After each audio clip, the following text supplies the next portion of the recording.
This is the Q Acoustics 5010. It's the smallest speaker in the new Q Acoustics 5000 series line. One of my favorite speaker lines, and I think, in my opinion, the best speaker line that Q Acoustics has ever come up with. So today we're going to talk about this little micro one, the little one, and how it stacks up to its bigger brothers and the competition. So sit down, grab a cup of coffee, and let's talk about the Q Acoustics 5010.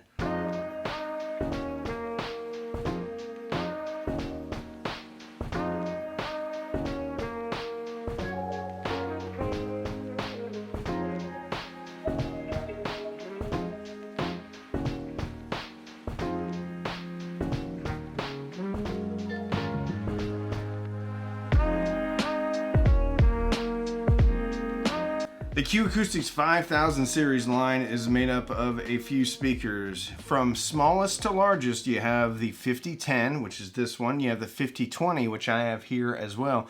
You have the 5040, which is their smallest floor standing speaker. The 5050, which is their largest floor standing speaker. And then you also have a center channel speaker. Channel speaker. Right now, Q Acoustics is making not only passive speakers, but powered speakers. You have the Concept 30 series for a bookshelf. You have the 3030i. And then you have the 5000 series. And then at the top end of the range, you have the Concept 300. The Concept 30 is coming in at $1,300, kind of their mid to high tier speaker. The 5020 is coming in at $900. It's $300 cheaper, $400 cheaper. Sorry, can't do math this morning. And personally, to my ears, I think the 5020 sounds better. What I'm trying to say here, and I'm going on and on about it, is I think the 5000 series, to my ear, is a more engaging and a more dynamic speaker than the more expensive Concept 30. Now, the 5010 is not what I would consider to be a cheap or a budget speaker. I think we're right on the edge of it being considered a budget speaker because just how good this series is. They're coming in at $750 a pair, $150 a pair less than their bigger brothers, the 5020s. And this is what they look like when we compare them together. The 5020s are a little bit deeper, a little bit taller, and have a little bit bigger woofer. 5010s have about a 4.5-inch woofer. The 5020s have about a 5.25-inch woofer. About an inch. Build quality is spectacular. Design-wise, these are really good looking too. So you have curvy sides. You don't have right angles. They're curved angles. Nope, can't have a curved angle.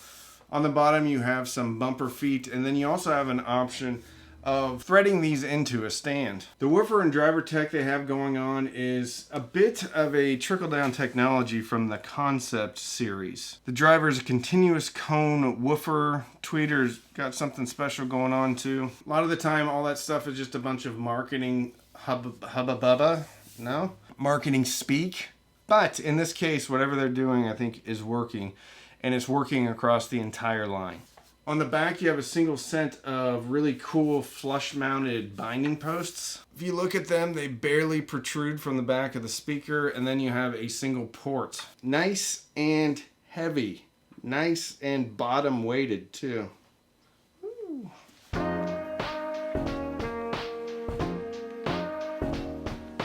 All right, some of their marketing speak, point-to-point bracing, which is a good thing in a speaker. Q Acoustics has always been really good and always concentrated. They have always concentrated on enclosure inertness. They really want to make sure that the cabinet is inert.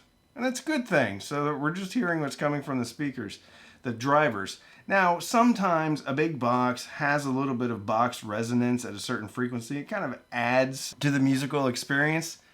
However, if you're really into the music reproduction without a lot of color added by the speaker, then you want a non-resonating enclosure. 1-inch soft dome tweeter, 4.5-inch woofer, nominal impedance of 6 ohms, frequency response. I always have a tough time with that word.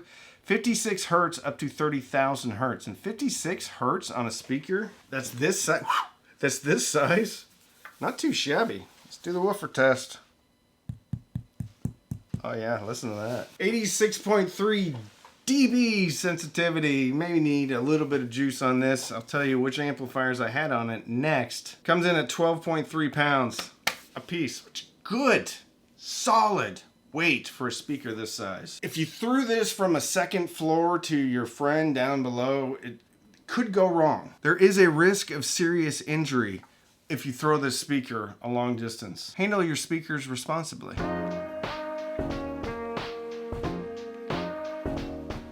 I've had these in the office right here for near field listening, right here in my face. And then I also had these in my living room for big room listening. And I've had them in my living room longer than I've had them in the office. So I've spent more time with them in a large room in an application maybe they shouldn't even be in, to kind of test them out, to push them to their limits. In the living room, they were hooked up to the Cambridge Audio EXA 100. Think that's the right one. It's a very expensive amplifier, very high power amplifier, huge toroidal transformer. Here in the office, I had them hooked up to the very cool, the very awesome IEMA A80, which is sold out everywhere. Love this little thing. It's got some fake VU meters in there, nice little screen, nice little footprint. Great little amplifier, and I wish they would restock these because I had a ton of fun. It's got a little DAC inside too. Both setups were able to drive the speaker just fine. With the IEMA, I did need to add just a titch of bass in the tone controls to get things sounding like I wanted them to sound, because I don't have a subwoofer in the office. I do, I just don't have it hooked up. Got like 2 or 3 subwoofers in the office, which incidentally, I wish people were closer to me, because I would give away a lot of the stuff I have in my house to you if you would come over and pick it up. Or meet me in a neutral location so you don't know where my house is. The Cambridge EXA 100 does not have tone control, so I was just listening to it as the amplifier gave it to me, which was real nice, real strong, very powerful.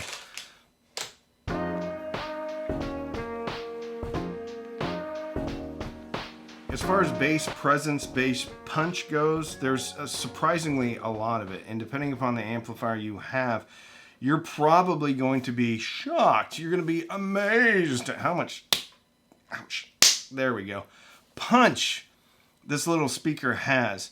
It's also very articulate, very dynamic, and I think the 4.5-inch woofer moves around a little bit faster, and you can get even more detail compared to even the 5020, although the 5020 is pretty much perfect. You're not gonna feel it in your chest in a big room, but I mean, come on, it's a 4.5-inch woofer. Intergalactic by the Beastie Boys, that big bass hit comes in around 100 hertz, and that's a really good frequency to really feel you can feel the bass on the hairs of your arms. You can feel it vibrating your coffee table. And I was getting that out of the little 5010s, which is amazing. It does fall off pretty quickly though, so anything below 50 hertz, you're not really gonna be there. There's a part in Narcissistic Cannibal by Korn at the 1 minute mark when it goes doo doo, and I heard an idea of that, but I didn't hear that when I had the subwoofer off. Miles Davis, So What, the upright bass, doo doo doo, really nice. Because the enclosure is so inert,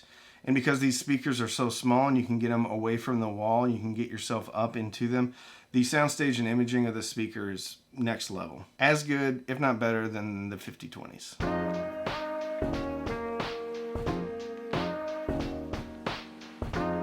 Mid-range, I think, is absolutely the standout part of this speaker as far as the frequency response. A lot to like about this speaker. Mid-range, you get natural sounds, and I think the tweeter in here is just amazing. I think the woofer is good too, but you just get this believable tonality. It's not cool. Maybe it leans just a touch warm, but that's fine by me. I like a little bit of caramel. The great thing about this speaker, especially with dialogue, is you don't get too much caramel, so you're not veiling male vocals or female vocals, especially when you're watching movies. I can always tell if a speaker has maybe some mid-range inequality because the female actress or dialogue will seem a little bit forward. The male vocal will seem a little bit more chesty and veiled. This speaker had no veiling on the male vocals, and it had no pushing forward of the female vocals. very balanced with just a hint of richness. Acoustically based music is amazing. Hey Ho by the Lumineers, spectacular. Mumford & Sons, There Will Be Time, spectacular. Johnny Cash, God Will Cut You Down. So good, because with that hint of richness, it just makes his voice even more baritone-y, but yet also detailed and clean at the same time. Female vocals, Lena Hall. There's a point in that song where she really goes up and you can hear some resonance in a lot of speakers. And I think the resonance is actually coming from the microphone. I think she's clipping the microphone or pushing it too far. I could hear that, but it's not the speaker's fault. It's the recording's fault. There is no frequency that's pushing itself forward too much that sounds out of place.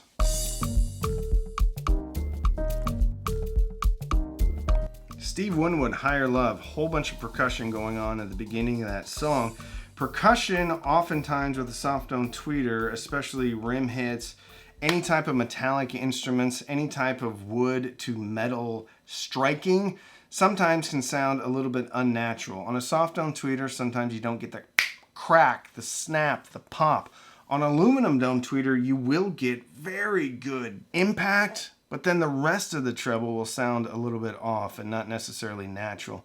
On a folded ribbon tweeter, you'll get some of the same stuff, but a lot of times the mid-range will seem a little bit cool. This gave me all of the detail I was looking for without having any type of unnatural sonics coming from the mid-range or the top end. It doesn't have as much air as something like an Emotiva B1 Plus or the T1 Plus from Emotiva. Doesn't have that extra air that you will get from a folded ribbon or an AMT tweeter. But as far as a soft dome tweeter goes, every speaker in this 5000 series gives you more air, more detail, more resolution than any other soft dome tweeter out there. I have the, Sonus Faber Lumina 2 Amateurs, which I just love. I think those speakers are awesome. Very dynamic with a lot of detail on top. The 5020s and the 5010s have more resolution than that speaker. That speaker comes in at $1,500. The 5010 comes in at $750. The 5020 comes in at $900. There's other reasons why I kept the Sonus Faber though, especially when it comes to how they look, how they're built, how they make me feel. But sonically, the 5000 series, 5010, 5020, are similar, I think a little bit more balanced than the Sonus Fabers with better mid-range clarity.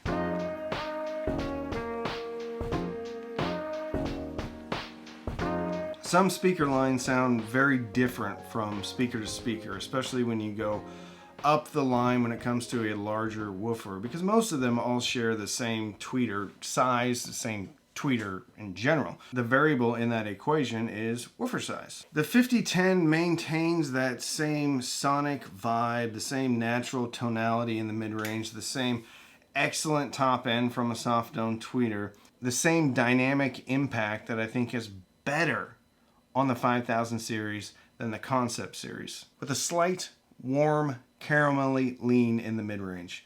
Just spectacular. $750 is expensive for a speaker of this size, but you're getting a speaker that just doesn't really have a rival when it comes to having that natural tonality with dynamics, still having top end, not quite having that top end air of an AM Twee, not quite having that top end clarity of an AM Twee.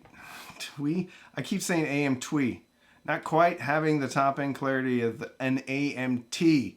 There we go, folded ribbon tweeter. But a borderline perfect speaker. I wish it was a little bit more affordable. I wish these were coming in around $500, because at $500, it would be just like a no-brainer. This is your near field setup. Depending upon the amplifier you have going into this and the DAC and the front end, you may need to add just a little bit of tone controls on the bottom end to get them where you want them to sound. Out in the living room though, amazing. I mean, really, really amazing. I don't even think I had a high pass filter on these. I just had the subwoofer going. Subwoofer was crossed over at 60 hertz. Easily able to get 80, 85 dB sustained on these speakers. And because the enclosure is so inert, You can push these a little bit harder than a lot of other speakers of the same size that don't have as robust of an enclosure. There is no real equal to this speaker as far as what it's doing tonally.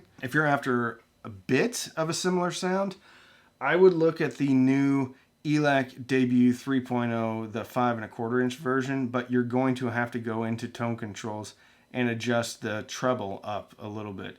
And really, you're going to have to probably pull down about 300 hertz to add in a little bit more or take away some of the cover up in the mid-range, so you get some more mid-range detail back in there. 9 out of 10. The only reason it's not a 10 out of 10 is I think it's just a little bit expensive at $750. Last year, the 5020 was Speaker of the Year. If you want to see which speakers were Speaker of the Year this year, make sure to watch this video right here. If you want to see what the best amplifiers of 2024 are, then watch this video right here or here. I don't know where they're at. Thank you so much for watching. Like and subscribe.